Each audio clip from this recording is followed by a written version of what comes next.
Penny Eagle reporter for LEEA, and in celebration of International Women in Engineering Day on June the 23rd, I'm speaking to Winnie Ye at IEEE, the Institute of Electrical and Electronics Engineers.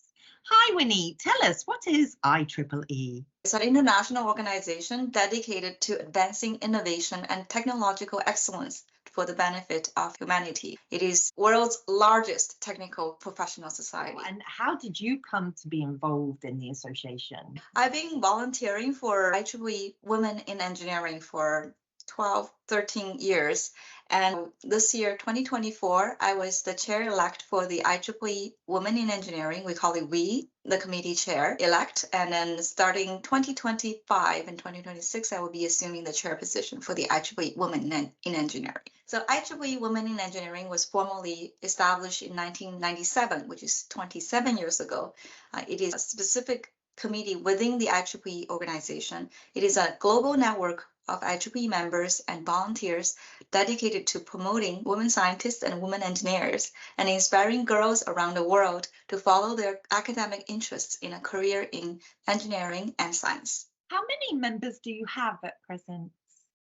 As of January 2024, IEEE Women in Engineering has over 49,000 members in more than 125 countries. And how will you be celebrating Women in Engineering Day on June the 23rd? Actually, the IEEE Women in Engineering, the WE committee, has announced the launch of the IEEE Women in Engineering Day on June 23rd to coincide with International Women in Engineering Day. So we're really happy to have lots of events that will be happening on that day. And on the other note, IEEE actually has a special IEEE Day themselves. It's an annual event that celebrates the first time in history when engineers worldwide gathered together to share their technical ideas back in 1884. So that IEEE Day is actually on October the 1st, 2024. What do you see as the main challenges today for women wanting to pursue a career in engineering? That's a very good question. So I think the main objectives of IEEE Women in Engineering Committee is to actually serve a few purposes. The first one is to recognize the outstanding advancements and achievements of women in STEM fields. By recognizing these people, we can inspire the younger generation. And then we want to provide the mentorship, the support, and the facilitation for the development of programs and activities that promote the entry into and the retention of women in the engineering fields. So I think right now the problem with our current programs are we have very limited number of women involvement, and then our goal is to promote that so we can really have more women engineers and just to promote the EDIs, so equity, diversity, and inclusion within the IEEE community and the engineering field. What led you into a career in engineering? How did you start? I'm from a family of engineers. Both my parents are engineers. My dad is in computer science and my mom is in physics. So I think I grew up in this environment that I can be an engineer.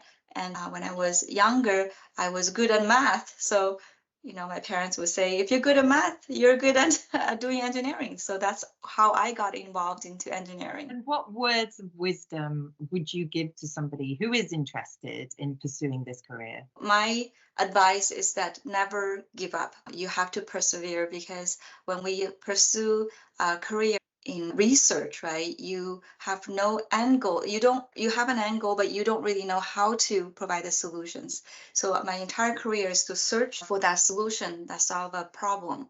And at times it's very challenging because we don't have a answer book, right? You are trying to get that answer out. So a lot of times through failure, through practice, you are trying to get there. And a lot of times you do self-doubting, oh, can I do this? Maybe I will never find the solution for the problem. But you just have to believe in yourself. I can do it. I spend the time, I think about it, I talk to people, I work with people, I collaborate with people. So eventually we can provide a solution to the real world problems. Aside from being chair of WE, do you have a full-time job? Oh, yes. I'm a professor in Carleton University, so I teach electrical engineers. So my specialty is in silicon photonics. So I work with light. So how light interact with the medium, how we can make devices that manipulate light to provide functionalities in telecom, in datacom, in renewable energy. So my full-time job is to do research in silicon photonics and to teach. So how can people get in touch with you? We have a wonderful website, wie.ieee.org. So you can always find all the information, contact information on this page. We're active on Twitter, Facebook, Instagram, and LinkedIn. Well, thank you very much for your time today. Thank you so much.